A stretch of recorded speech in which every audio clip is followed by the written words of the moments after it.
Hi, Matt Slauson. I'm going to demonstrate a little bit about the metal lathe. Okay, this is my 10-inch South Bend metal lathe. Some parts of the lathe are the headstock, where the chuck is attached, the tailstock, the saddle, which moves crossways and longitudinally.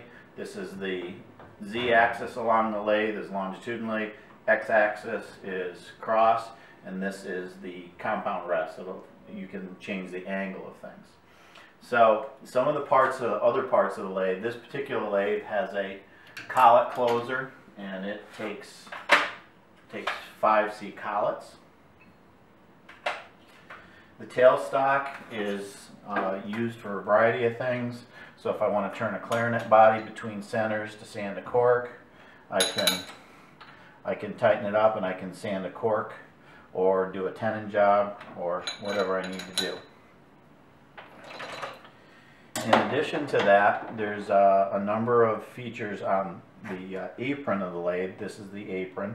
On this particular lathe, it has a half nut lever. What this does is it engages the power feed.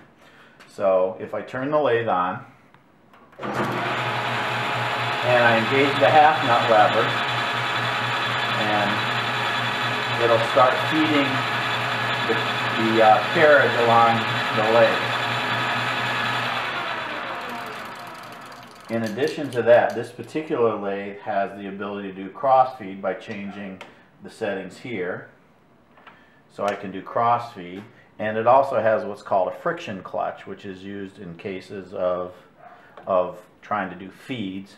The half nut lever is used in particular for doing threading. So this is a quick change gearbox, and I can set these different spindles here to do different thread pitches or feeds.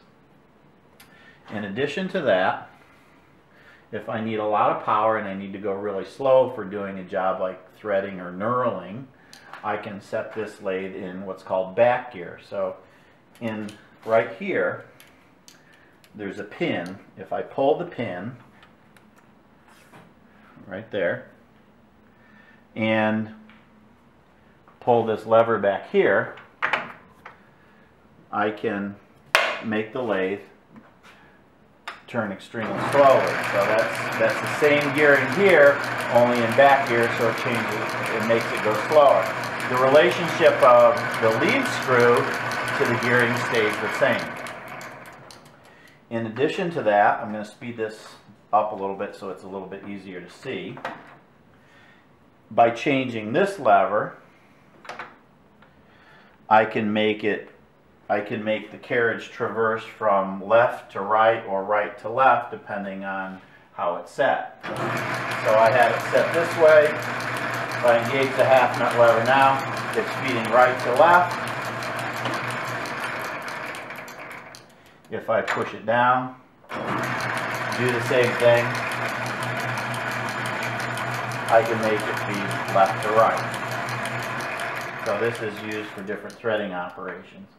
In addition to this, if you want to do something like create a tapered mandrel or make a reamer or something like that, or turn a tapered section of a new tenon, this is a taper attachment. By changing these two bolts and this angle, it will cut a taper on the machine. It will create whatever taper you desire in inches per foot. So most lathes have all this kind of stuff. If your lathe doesn't have a quick change gearbox like this, it will have change gears that get attached in here. This also has a micrometer stop, so if I want to make a precise stop for the cutting the length, I can take this off and attach it to the ways of the lathe and make a quick stop.